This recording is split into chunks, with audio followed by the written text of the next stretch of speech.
dünya menem ömürlük gelem o. Kaçanda onlar sanan kıymeti için özü bilen o. Fikirlemi üt tutmasın kaçan kalanı aç neysin. Hudaya şükür edeceğin kalmadım hiç kimsenin. Sana varayan yollarıma şeytanlar üt tutmasın. Köpü gördüm köp gerek gel umutlarım üt gömesin. Sen adını sakların adam ile içimizde. Kero kalan aç neyse umutları geçemizde. Gideyin sana taraf edip sana mün şükür. Yart yola kalmayın kastalarda mün çukur. Umutlarımı dövmesin ol yama hıyallarım. Bizi özün alıp kal bizi azıcı hıyallardan. Kerunir sekaz bilen dile edip şükür edeyin. Öz yolunu korkup bizi sana taraf gideyin.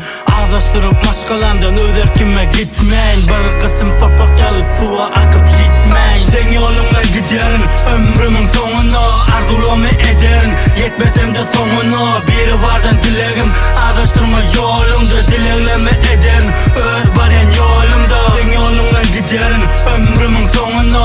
Arzulumu ederin yetmesem de sonuna. Biri vardan dilerim ağdaştırma yolumda. Dilekleme ederin öz baren yolumda. Kerunir sehir bilen oyanyalar namazı. Sana mundur şükür edip sereceler bu cahana. Sen adına kaytılan her günümü şükür edem de. Meni razı bolsunlar bu cahanı terk edem de. Gora meni biri varım arkamdaki kıyvatlardan. Bana gelecek her yerden aydılacak yalan sözden. Gözden dilen gora bize karşı yamanlardan. Günahlarım kem olsa da sen adınla sığın ya. Kıyıska olsa da ömrüm 5 günlük dünyada. Gora bize biri varım it yalı uyur yenen. Gönlümüzü bay edip yanaştırma yamanlara. Kömök et biri varım köçüdeki çağalara. Bu 5 günlük dünyada 5 mutluluk keyif için. Yaşamayın bu dünyada gül ömrümü kul etme için. Bu 5 günlük dünyada 5 mutluluk keyif için. Yaşamayın maşkalami bırakmak için.